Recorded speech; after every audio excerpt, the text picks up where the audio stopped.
Preheat your pan and olive oil on medium heat until the oil runs like water.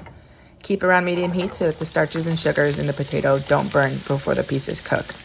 And mixing potato and sweet potato like this is a good way to sneak some extra nutrients into the diets of your more veggie-resistant housemates.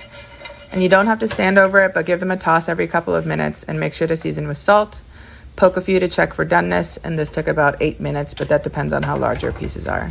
Next, transfer your potatoes to a plate so that you can cook your more delicate vegetables separately at a higher temperature.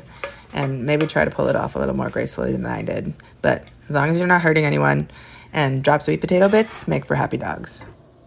Now crank your heat up and add a generous amount of neutral oil to get a good sear on the vegetables that require a faster cooking method. In this case, that's zucchini and broccoli. And you want to add them once the oil starts to shimmer or smoke, which is when you know it's hot enough to start searing. Once that's all in the pan, add more oil if the pan looks dry, and give it a shake to disperse them evenly. And to see how to pan sear vegetables in detail, check out our earlier How to Cook Brussels Sprouts video. And sprouts, root vegetables, they're always great, but with summer coming up, you can find some beautiful peas, green beans, sweet corn, asparagus, squash, peppers, and later on brassicas like kale and cauliflower, and so many other goodies from your local farmers and businesses. Once they have good color on one side, toss them around. You're cooking these separately because they need higher heat and full contact with the pan, and you're cooking them second because the starchy vegetables can afford to sit a minute before we throw all this together. Now that these are 75% of the way cooked, add the potato back to the pan and mix or toss to marry everything together.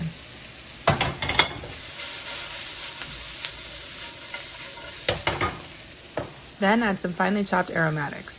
You can use whatever other vegetables you want in this, but keep in mind that the pepper and onion, along with the caramelization of the veggies, is what flavors the hash.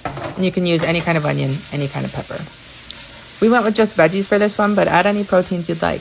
If you're starting from raw, like sausage or bacon, cook in the pan before anything else, and then put aside to add back at the end so you can use the flavorful fat for the potatoes. If you have any leftover chicken, steak, or braised meat, just chop up and add with the second round of vegetables for a quick sear.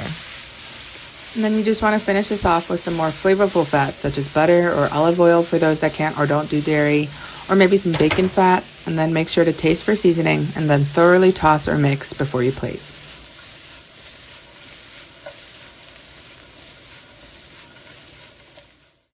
And that's it.